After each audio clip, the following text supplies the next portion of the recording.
A very good afternoon, friends. This is Swati Sharma.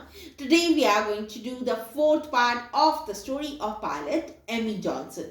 देखिए, आज हम पायलट एमी जॉनसन की स्टोरी का करेंगे फोर्थ पार्ट। तो शुरू करते हैं।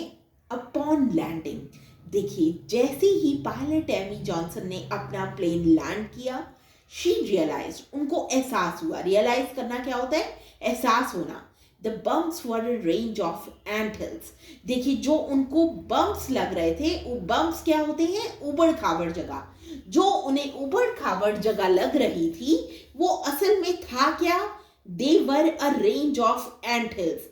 वो थे घर।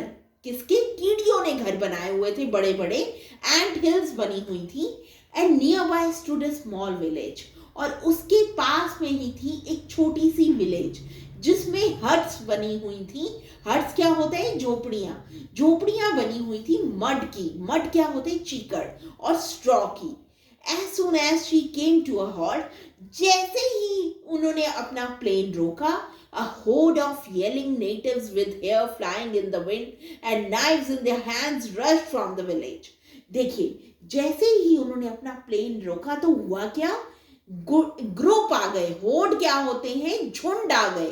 होड क्या होते हैं? झुंड। येलिंग नेटिव, येलिंग नेटिव्स क्या होते हैं? येलिंग होता है चिल्लाते हुए। नेटिव्स होता है किसी जगह के रहने वाले, जो ओरिजिनली उस जगह के रहने वाले हों। वो आ गए विद हेयर फ्लाइंग, उनके बाल हवा में उड़ रहे थे। In the wind and knives in their hands, और उनके हाथों में चाकू थे। Rush from the village and surrounded the plane and Amy. देखिए वो विलेज की तरफ से भागे। रश करना क्या होता है? जल्दी से भागना।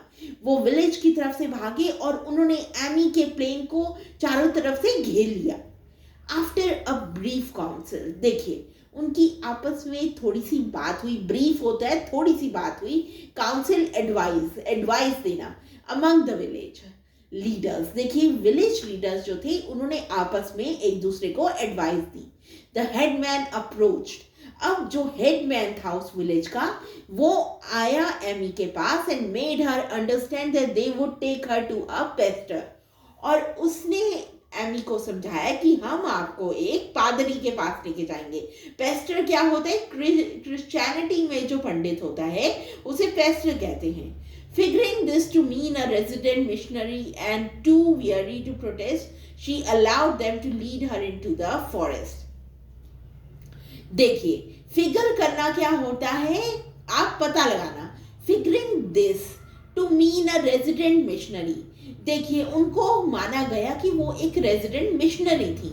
And too weary to protest, वो जो थी बहुत थकी हुई थी कि वो प्रोटेस्ट करती।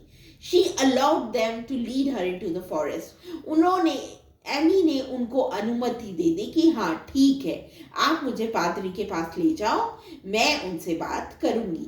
Eventually they came to a large wooden building, देखिए इवेंचुअली क्या होता है? अंत में वो आए एक बहुत बड़ी लार्ज वुडन बिल्डिंग थी।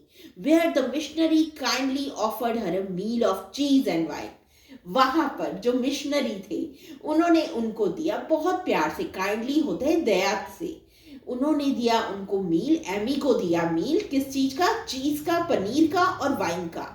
Not long after, officials from the Atomobia aerodrome drove up. और थोड़ी ही देर बाद, not long after मतलब थोड़ी ही देर बाद, ऑफिशियल्स जो थे एटमोबिया एरोड्रोम से ड्रोव अप, मतलब वो कार में बैठ के आ गए। ड्रोव अप का मतलब होता है कार में बैठ के आ जाना। They had seen her plane approach and miss the aerodrome, देखिए वो क्यों आए? क्योंकि उन्होंने एमी का प्लेन देख लिया था अप्रोच करते हुए एरोड्रोम पे, और उन्होंने देख लिया कि वो लैंड नहीं हुआ प्लेन, इसलिए उन्होंने उस प्लेन को फॉलो किया।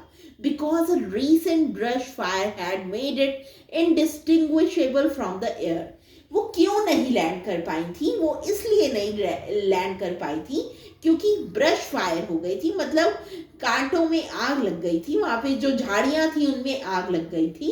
इसकी वजह से जो प्लेन था वो दिख नहीं रहा था, इस वजह से वो लैंड नहीं कर पाई। So friends, this was the fourth part of the story. We'll continue the story in the next part. Thank you.